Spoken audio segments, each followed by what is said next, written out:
CCTV ফুটেজে দেখা যায় সোমবার রাত সেই বিস্ফোরণে আহত হয়েছেন এনসিপি ও এর অঙ্গ সংগঠনের 4 নেতা।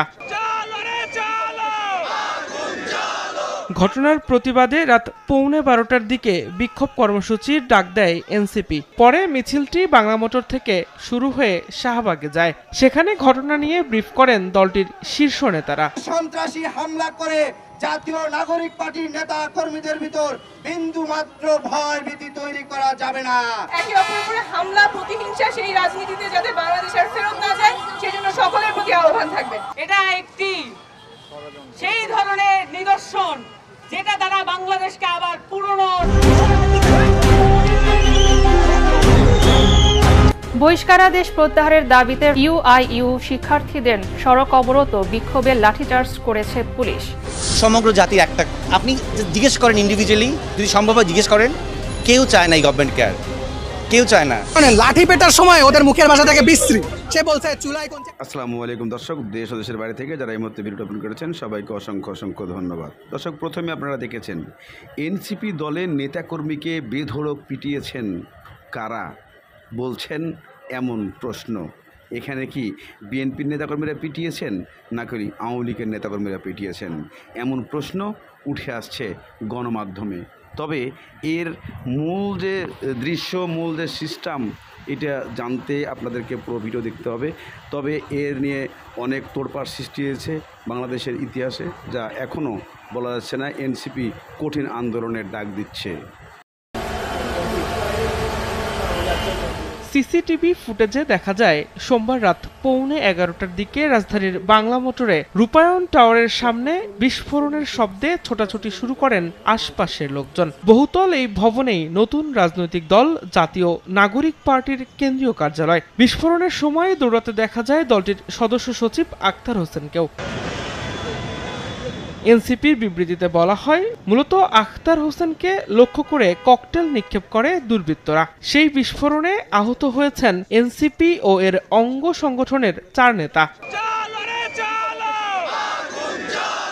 ঘটনার প্রতিবাদে রাত 11:15টার দিকে বিক্ষোভ কর্মসূচির ডাক দেয় এনসিপি। পরে মিছিলটি বাংলা মোটর থেকে শুরু হয়ে শাহবাগে যায়। সেখানে ঘটনা নিয়ে ব্রিফ করেন দলটির শীর্ষ নেতারা। সন্ত্রাসী হামলা করে জাতীয় নাগরিক পার্টির নেতা কর্মীদের ভিতর বিন্দু মাত্র ভয় ভীতি তৈরি করা যাবে না।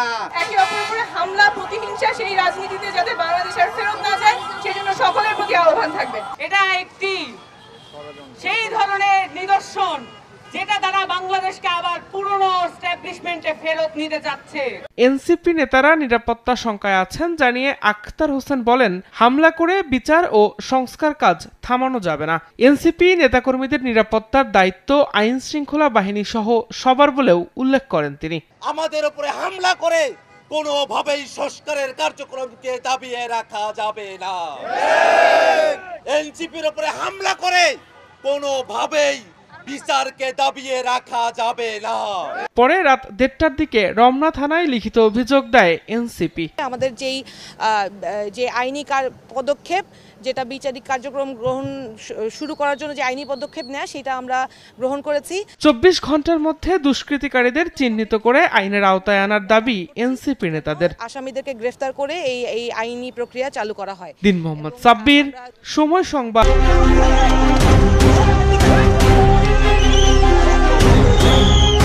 বহিষ্কারাদেশ প্রত্যাহারের দাবিতে ইউআইইউ শিক্ষার্থীদের সড়ক অবরোধ ও বিক্ষোভে লাঠিচার্জ করেছে পুলিশ। সমগ্র জাতির একটা, আপনি জিজ্ঞেস করেন ইন্ডিভিজুয়ালি, যদি সম্ভব হয় জিজ্ঞেস করেন, কেউ চায় না এই গভর্নমেন্ট কেয়ার, কেউ চায় না। লাঠি পেটার সময় ওদের মুখের ভাষা থেকে বিশ্রী, সে বলছে চুলাই কোন চ্যাটের বাল। আমাদের প্রাইভেট ভার্সিটি বলে হাতনা সার্ভিস এখনো কোনো কথা বলতেছে না। যদি আমরা পাবলিক ভার্সিটি হতাম তাহলে অবশ্যই তারা কথা বলতো না। মজা নাও আমাদের সাথে, আমরা কি মানে বলদ বুঝি না।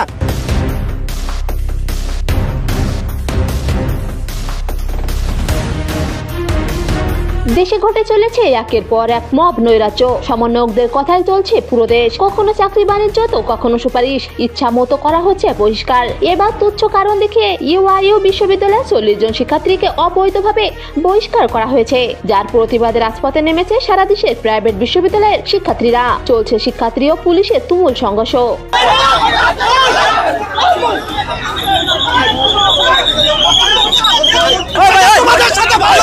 পুলিশ লাঠিচার্জ করেছে, পুলিশ কলার ধরে বলেছে জুলাইয়ের কথা বলো। শিক্ষার্থীরা হুঁশিয়ারি দিয়েছে, সমন্বয়কদের কথায় দেশ চলবে না। 24 ঘন্টার মধ্যে যদি তাদের দাবি পূরণ না করা হয় তবে আগামীকাল সারা দেশ ব্লকেট করা হবে। আন্দোলনের পরবর্তী কর্মসূচি আমরা আপাতত রাস্তা ব্লকেট অবস্থায় আছে এবং এটা অনির্দিষ্টকাল পর্যন্ত থাকবে, যতক্ষণ পর্যন্ত না আমাদের শিক্ষার্থী যারা রয়েছে তাদের বহিষ্কার আদেশ উইথড্র করা হয়। গাজীপুর চৌরাস্তা এলাকায় সন্ধ্যার পর ছাত্র বৈষম্য বিরোধী যে আন্দোলনের নেতা হাসনাত আব্দুল্লাহ, এরপর তার কিন্তু চৌরাস্তা আসার পরে কি দুর্বৃত্তদের হামলা হয়। হামলা হওয়ার পর তাৎক্ষণিকভাবে গাজীপুর মেট্রোপলিটন পুলিশ সহ বিভিন্নভাবে কিন্তু আমরা দেখেছি ঘটনাস্থলে কিন্তু আসলে তারা এই ঘটনাস্থলে আমরা দেখেছি যে বিভিন্ন ছাত্র বৈষম্য যে ছাত্র রয়েছে তারা কিন্তু বিক্ষোভ করছে, সেই বিষয়টি কিন্তু আমরা কিন্তু দেখেছি। এবং সেটি দেখার পর কিন্তু আমরা দেখছিলাম যে এখন পর্যন্ত ছাত্ররা বিভিন্নভাবে তারা বিক্ষোভ করে মিছিল করে তাদের যে হামলা হয়েছে সেই হামলার বিচার চাচ্ছে। আমরা দেখছি এখানে ছাত্র জনতার বিভিন্ন ইউনিট কিন্তু তারা এখানে এসে তারা বিক্ষোভ করছে, অর্থাৎ বলছে যে এই যে বিক্ষোভকারীরা অর্থাৎ হাসনাত আব্দুল্লাহর যে গাড়ি বহরে যে হামলা করেছিল সেই হামলার বহরে যারা রয়েছে তাদেরকে যেন শনাক্ত করা হয়। যেহেতু চৌরাস্তা এলাকায় একটি এখানে যে সিসি ক্যামেরা রয়েছে, গাজীপুর মেট্রোপলিটন পুলিশের পুলিশ বক্স রয়েছে, সেখানে তারা যেন সিসি ক্যামেরা ফুটেজ সংগ্রহ করে যেন তারা যেন সেখানে যেন বিচার করে, অর্থাৎ সিসি ক্যামেরা দেখে যেন তাদের কাছ থেকে যেন বিচার করে, সেই বিষয়ে কিন্তু তারা কিন্তু দাবি করছে। এখানে কিন্তু ছাত্র বৈষম্যের যে বিভিন্ন ইউনিট আসে তারা কিন্তু একই কথা বলছিল যে সন্ধ্যার পর এই যে স্পর্শকাতর একটি জায়গা, অর্থাৎ গাজীপুরের চৌরাস্তা এলাকায় যে এত লোকবল মানুষ, এত লোকজন, এই লোকজনের সামনে এসে এইভাবে অতর্কিত হামলা, এই হামলার পূর্বের পরিকল্পিত কিনা বা কারাই বা এই ঘটনা করেছে, সিসি ক্যামেরা ফুটেজ দেখে যেন দ্রুত গতিতে যেন তাদেরকে আইনের আওতা আনা হয়, সেই বিষয়ে কিন্তু আমরা দেখেছি ছাত্র জনতার যে বিভিন্ন ইউনিট রয়েছে তারা কিন্তু আসলে বিক্ষোভ করছে। সেই বিক্ষোভের আমরা দেখছি যে তারা ভাবে কিন্তু আওয়ামী লীগ এবং বিভিন্ন ছাত্রলীগ যুবলীগের সহ বিভিন্নভাবে কিন্তু তারা কিন্তু বলছে যে এই তারাই মূলত এই ধরনের ন্যাক্কারজনক করতে হবে, সেই বিষয় কিন্তু নিয়ে তারা কিন্তু স্লোগান দিচ্ছে। এখানে যারা স্লোগান দিচ্ছে আমরা তাদের সাথে একটু কথা বলার চেষ্টা করব। আমরা তাদের সাথে কথা বলবো।